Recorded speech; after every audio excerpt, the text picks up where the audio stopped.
ప్రకాశం barrage కు వరద నీరు పోటెత్తింది. ఎగువ రాష్ట్రాలైన మహారాష్ట్ర, కర్ణాటకలో భారీగా వర్షాలు కురుస్తుండటంతో కృష్ణానదిపై ఉన్న అన్ని ప్రాజెక్టులు నిండుకుండలా మారిపోయాయి. ప్రాజెక్టులను దాటుకుంటూ కృష్ణమ్మ సముద్రం వైపు పరుగులు తీస్తోంది. రాష్ట్రంలోని శ్రీశైలం, నాగార్జున సాగర్ ప్రాజెక్టులు కూడా పూర్తి స్థాయిలో నిండిపోయాయి. దీంతో ఎగువ ప్రాంతాల నుండి వస్తున్న వరద నీటిని ఎప్పటికప్పుడు కిందికి వదిలేస్తున్నారు. ప్రస్తుతం ప్రకాశ్ బ్యారేజ్ వద్ద 77,000 క్యూసెక్కుల నీటిని, బ్యారేజ్ వద్ద 70 గేట్లను 2 అడుగుల ఎత్తు సముద్రంలోకి వదిలేస్తున్నారు.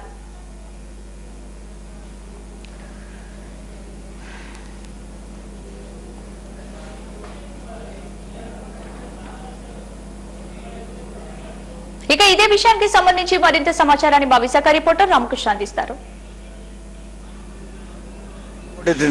కృష్ణానది ఉన్నటువంటి ప్రాజెక్టులన్నీ కూడా పూర్తిగా నిండిపోవడంతో దాదాపుగా శ్రీశైలం, నాగార్జున సాగర్ నుంచి పెద్ద ఎత్తున భారీగా వరద నీరు ప్రకాశం బ్యారేజ్ చేరుకుంటుంది.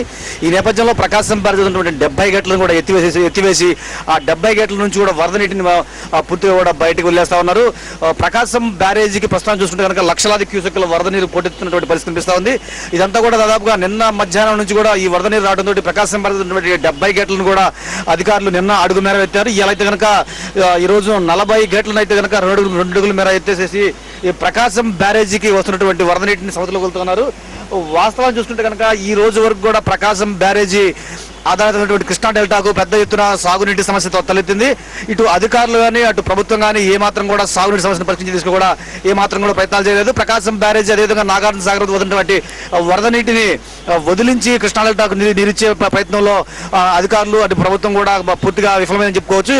ఎందుకంటే ఒక పక్కన ప్రకాశం బ్యారేజీ నుంచి కృష్ణానదిలో వేలాది క్యూసెక్కుల నీరు సముద్రం పాలవుతున్నప్పుడు కూడా మరో పక్క కృష్ణా డెల్టాలో దాదాపు ఇంకా 50,000 ఎకరాల్లో సాగునీరు లేక నారుమళ్లు కూడా వెళ్ళేటువంటి ఒక పరిస్థితి నెలకొంది.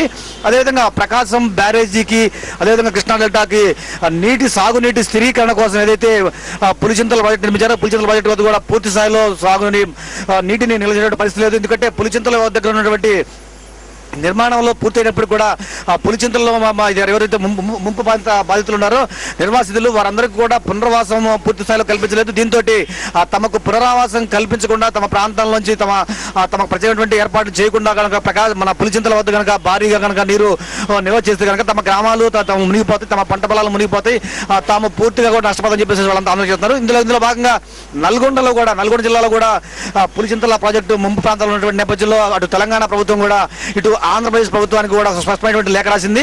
అక్కడ ఉన్నటువంటి రాష్ట్ర భారీ నీటిపారుదల శాఖ మంత్రి హరీష్ రావు ఆంధ్రప్రదేశ్ రాష్ట్ర నీటిపారుదల శాఖ మంత్రి కూడా లేఖ రాశారు.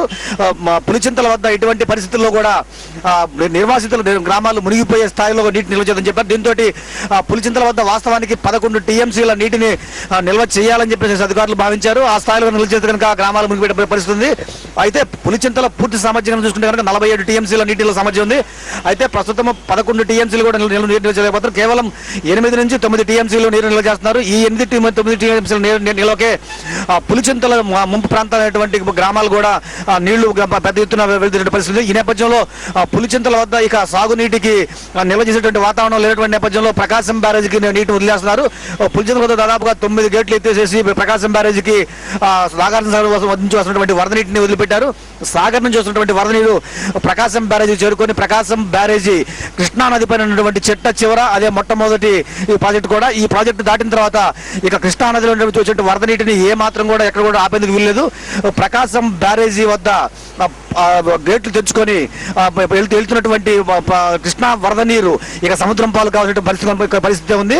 ఎందుకంటే ప్రకాశం బ్యారేజీ దిగువన దాదాపుగా 70 నుంచి 80 కిలోమీటర్ల దూరం ఉన్నటువంటి సముద్రంలోకి వెళ్లేందుకు మధ్యలో ఎక్కడ కూడా చెక్ డ్యాములు కానీ ఎటువంటి కూడా లేకపోవడంతో ఈ వరద నీరంతా కూడా ఒక పక్క సముద్రం పాలు అవుతుంది. మరో పక్క కృష్ణా డెల్టాలో ఉన్నటువంటి చివరి మండలాలైనటువంటి నాగాయలంక, అవనిగడ్డ, కోడూరు ఈ ప్రాంతాల్లో సాగునీరు లేక పొలాలన్నీ కూడా బీళ్లుగా మారిపోయే పరిస్థితి కనిపిస్తోంది. ఓ పక్క వర్షాలు పెద్ద ఎత్తున పడుతున్నప్పుడు కూడా ఆ నీరు ఆ ప్రాంతాల్లో ఉన్నటువంటి రైతాంగానికి ఏమాత్రం కూడా ఉపయోగం లేకుండా పరిస్థితి కనిపిస్తుంది. సాగునీరు కనుక ముందస్తుగానే అధికారులు ఒక ప్రణాళికాయుతంగా ఈ వరద నీటిని కనుక పసిగట్టి కనుక సాగునీరు ఇచ్చినట్టు కనుక ఈ పాటికి నాట్లు కూడా పూర్తయిపోయి తిరిగి నార్మల్ కూడా వేసినటువంటి పరిస్థితి ఉండేది. అయితే అధికారుల యొక్క వైఫల్యము అదేవిధంగా పాలకుల యొక్క ముందు చూపు లేకపోవడం కూడా ఇటు కృష్ణా డెల్టా ఉన్నటువంటి కొంతమంది రైతాంగానికి పరిశాపంగా మారింది.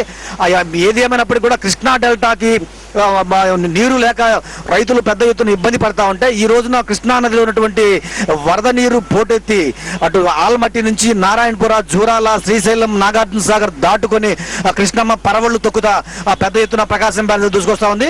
ఆ ప్రకాశం బ్యారేజీ వద్ద కూడా కేవలం 2.5 లేదంటే 3 టీఎంసీల కంటే కూడా ఒక చుక్క నీరు అదనంగా నిల్వ చేసినటువంటి సామర్థ్యం ఏమాత్రం కూడా లేదు. ఈ నేపథ్యంలో వస్తున్నటువంటి వందలాది టీఎంసీల నీటిని ప్రకాశం బ్యారేజీ నుంచి అధికారులు కూడా సముద్రంలో వదిలేస్తా ఉన్నారు. మొత్తం చూస్తుంటే దాదాపుగా ప్రస్తుతం ఈ రోజు 77,000 క్యూసెక్ల నీరు ప్రకాశం బ్యారేజీ నుంచి సముద్రంలోకి వెళ్తున్నటువంటి పరిస్థితి కనిపిస్తా ఉంది. ఆ ప్రకాశం బ్యారేజీ నుంచి వచ్చినటువంటి నీరంతా ఏదైతే ఉందో ఆ నీటిని అధికారులు మళ్లించి చూస్తున్నారు. ప్రకాశం బ్యారేజీ నుంచి కూడా కొంత తగ్గిస్తున్న నీటిని కూడా ఇటు పక్కన మరినటువంటి కాలువలకు కూడా నీటి అధికారులు వదులుతున్నారు. ఇటు కృష్ణా తూర్పు కాలువ, అదేవిధంగా కృష్ణా పశ్చిమ కాలువ కూడా నీళ్లు వదిలేసేటటువంటి రైతాంగానికి నిరోధించే ప్రయత్నం అధికారులు చేస్తున్నారు. ఇది ప్రకాశం వరద పరిస్థితి. Out studio.